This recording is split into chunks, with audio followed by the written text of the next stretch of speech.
Eric, a young man, accidentally drops his fork during dinner. In the next moment, his stepfather slaps him hard across the face. Dinner is suddenly over. His stepfather doesn't let it slide. Instead, he starts teaching him a lesson. Eric's real mother knows about the violence, but she doesn't know what to do. She stays silent, thinking this will make Eric more obedient. After the lesson, Eric, full of anger, is forced to shake hands with the man who just hit him.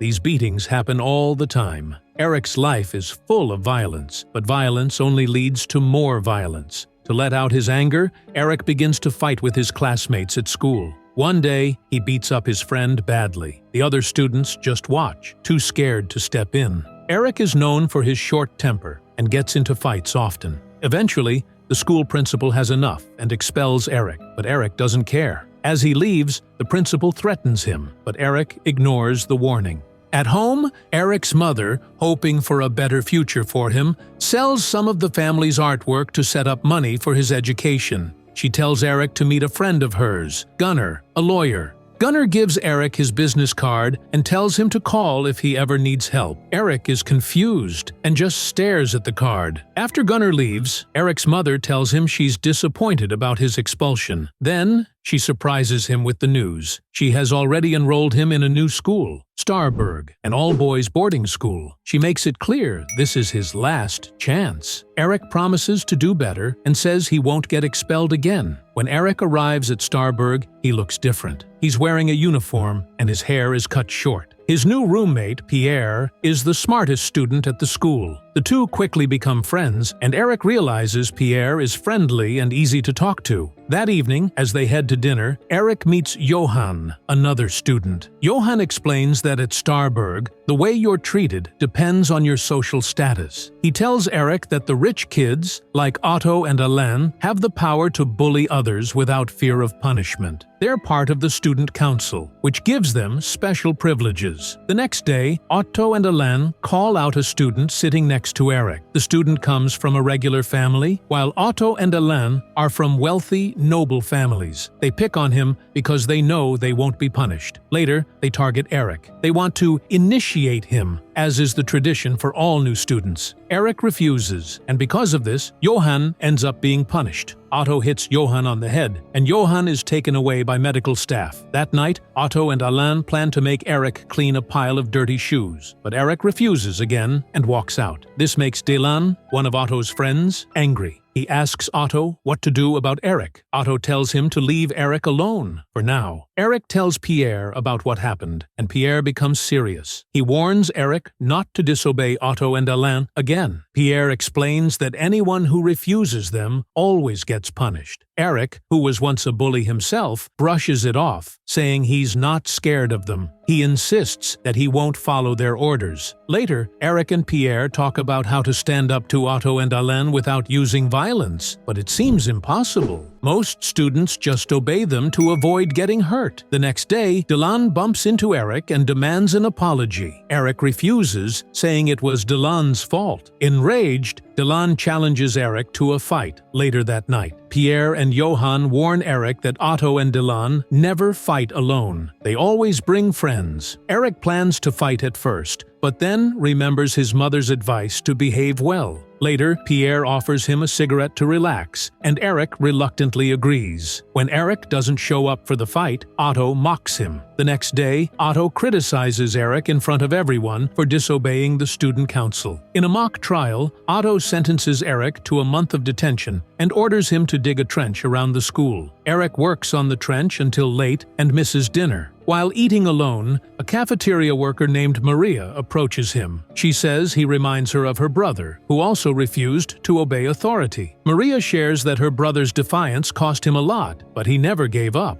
After dinner, Maria shows up again and warns Eric about the dangers of smoking. She kisses him, knowing the school rules strictly forbid any romantic relationships between students and staff. The consequences would be severe. Eric would be expelled, and Maria would lose her job. But that night, neither of them cares about the rules. When Christmas break arrives, Eric returns home. His mother greets him warmly, but his stepfather is angry. He scolds Eric about being suspended from school. Eric explains that he refused to follow Otto, a noble's son. His stepfather doesn't care and says that noble children deserve respect. Furious with Eric's behavior, the stepfather whips him again. Eric's mother knows what's happening, but she says nothing. After the break, Eric goes back to school. The first thing he does is rush to see Maria. He has missed her deeply. Under the moonlight, they share a quiet reunion. Meanwhile, Otto and Alain plan a prank. They will pour dirty water on Eric while he sleeps. The prank works, but Eric is not going to stay quiet. He sneaks into Otto's room, turns off the lights, and dumps dirt all over Otto while he sleeps. The next morning in the dining hall, Eric makes a scene. He pretends to sniff the air and follows the stink to Otto's table. He loudly declares, "Stink." Otto, furious, punches Eric in the face and continues to beat him. Eric doesn't fight back. He promised his mother he wouldn't get into trouble. The teachers nearby do nothing. Maria steps in and tells Otto to stop, but Otto and Alain are determined. Next, they target Pierre. Otto calls Pierre over during lunch, but Pierre refuses. Otto challenges Pierre to a fight after school. That evening, Pierre has no choice but to show up. Otto and his friends easily overpower Pierre, beating him down with ease. By the time Eric arrives, it's too late. Pierre is badly hurt. Eric helps Pierre back to their room and tends to his injuries. The next morning, Eric rushes to check on Pierre, only to find that Pierre has left. He's taken all his belongings and left a letter for Eric. In the letter, Pierre says that Eric is a true friend and urges him not to give up. He encourages Eric to keep fighting against Otto's tyranny. Reading the letter, Eric's resolve hardens. He decides he will make Otto and his followers pay for everything they've done. Eric goes to the dining hall and challenges Otto and Alain to a fight. Alone in the arena, Eric faces Otto's friends. Despite being smaller, Eric easily knocks them down. He then turns to Otto, warning him that he's next. Before confronting Otto, Eric goes to the kitchen to find Maria, but he's told she has been fired and has already left. Heartbroken, Eric receives a letter from Maria, just like Pierre did. One of Otto's lackeys sees Eric with the letter and reports it. Otto raids Eric's room, finds the letter, and hands it over to the principal, claiming it's proof of Eric's misconduct. The principal summons Eric and expels him for breaking the rules. Eric accepts the punishment, but asks for Maria's letter back. The principal refuses and locks it away. With nothing to lose, Eric tracks Otto down in the woods and confronts him. He raises a stick and demands Otto kneel. To Eric's surprise, Otto drops to his knees, terrified. He begs for his life and offers Eric 10,000 to spare him. Eric refuses the bribe. As he prepares to strike, Otto breaks down, crying and begging for mercy. Eric decides not to kill him. He tells Otto he's not like him. He doesn't take pleasure in hurting others. Eric then calls Gunnar, the lawyer, for help.